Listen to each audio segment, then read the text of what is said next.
뜨거운 물건을 만지면 재빨리 손을 떼게 됩니다. 무릎 아래를 치면 자연스럽게 무릎이 올라가고요. 이러한 행동들은 의식적 판단 없이 저절로 반응하게 됩니다. 자극에 대한 즉각적 반응, 오늘은 그런 반응을 보인 사람들의 이야기입니다.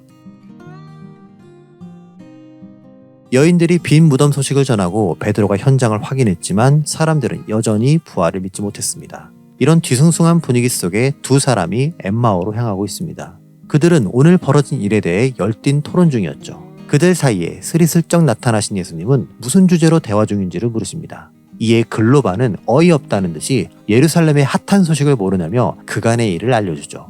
나사렛 예수라는 말과 능력이 뛰어난 선지자가 있었는데 대제사장들과 관리들이 사형을 추진해서 십자가에 못 박혔어. 우리는 그가 이스라엘을 구원할 거라 기대했으나 그러지 못했거든. 여자들이 무덤에 갔는데 예수님의 시체는 없었고 대신 천사들을 봤대. 사실 확인을 위해 무덤에 갔으나 시신을 찾지 못했고 그러곤 사흘이 지난 거야. 글로바는 일목요연하게 정리했지만 정작 가장 중요한 사실을 빼먹었습니다. 그들에게 예수님은 하나님의 아들이 아닌 말과 능력이 뛰어난 선지자였던 것이죠.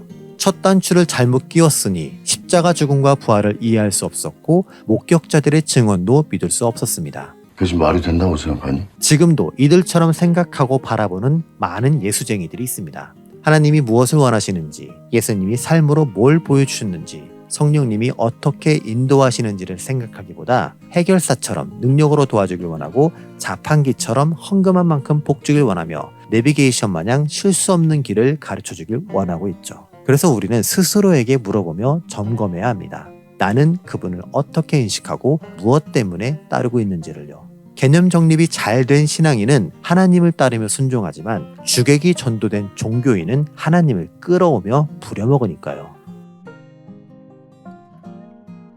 기억도 못하고 믿음도 없는 이들에게 예수님은 다시금 복습을 시키십니다. 모세와 선지자들을 비롯해 성경의 기록들을 가르쳐 주시죠. 예수가 그리스도로서 당한 고난과 그 후 일어날 영광의 일들에 대해서요.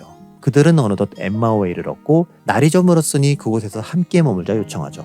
예수님은 그들과 함께 저녁 식사를 드십니다. 오병이어로 5,000명의 사람을 먹이시고 마가의 다락방에서 최후의 만찬을 하실 때처럼 떡을 가지사 축사하시고 떼어 그들에게 주시죠.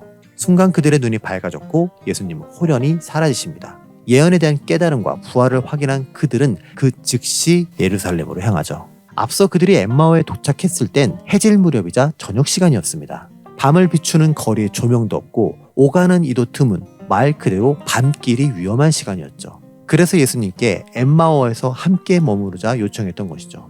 그랬던 그들이 지금 더 깜깜한 시간임에도 예루살렘으로 향합니다. 그들 속에는 일어난 사실을 전하고자 하는 마음이 불타는 듯 했으니까요. 오늘 아침 이른 새벽 여인들이 발견한 빈 무덤과 베드로가 확인한 현장을 거쳐 늦은 밤 자기들의 경험까지 모든 것들이 다 예수님의 부활을 말해주고 있으니까요. 그렇게 돌아간 예루살렘엔 예수님의 죽음을 직간접적으로 체험한 사람들이 모여 있었습니다. 이들 가운데 빈 무덤과 남겨진 세마포를 목격한 자들도 있었지만 대다수의 다른 사람들은 확신보다는 의심, 평안보다는 절망 가운데 사로잡혀 있었죠. 그래서 한시라도 빨리 돌아와 그분의 부활이 사실임을 전하려 한 것입니다. 우엄의 멋진 것. 엠마오의 두 제자가 다시금 예루살렘으로 돌아갔다는 사실은 나의 깨달음이나 체험이 예수를 믿는 다른 이들에게 보여져야 함을 말해줍니다. 다시 말해 세상의 복음을 전하는 것만큼 교회 공동체 구성원들에게도 나의 믿음과 신앙을 현실적으로 보여줘야 한다는 것이죠. 야심한 밤에 지척도 아닌 10km를 되돌아가는 것은 위험하고 번거로운 일입니다. 그럼에도 그들은 그러한 위험과 수고를 무릅쓰고 예루살렘으로 돌아갔죠. 마찬가지로 교회 공동체의 깨달음과 확신과 회복을 위해서는 우리의 노력이 필요합니다. 그 노력은 시간, 애정 혹은 재정적 소모를 요할 수도 있지요.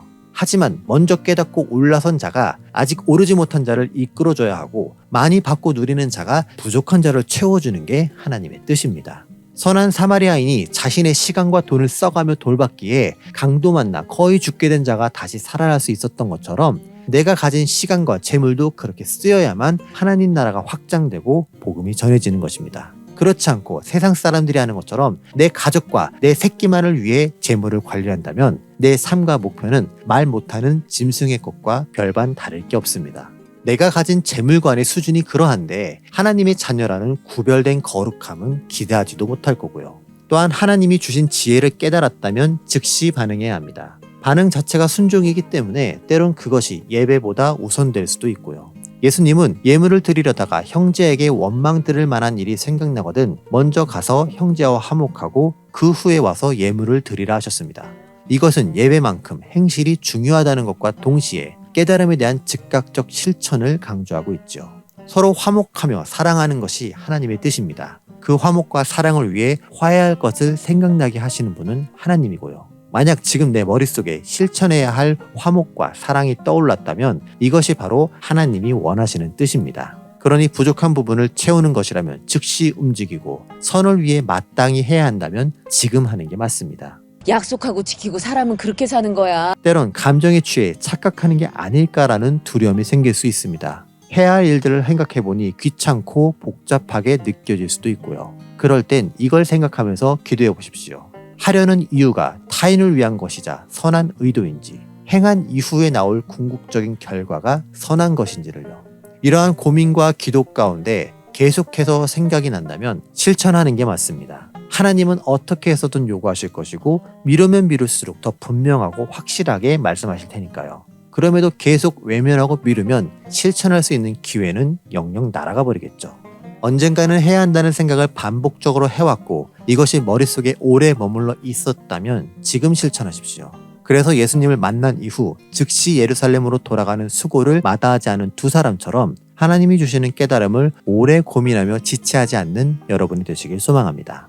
저 또한 남아있는 시간이 얼마 없기에 제 의지대로 몸을 움직일 수 있을 때 누가복음을 매듭지으려 합니다. 지난 5년간 진행된 두더지 바이블의 마지막 이야기, 그 마무리인 100번째 시간에 만나요.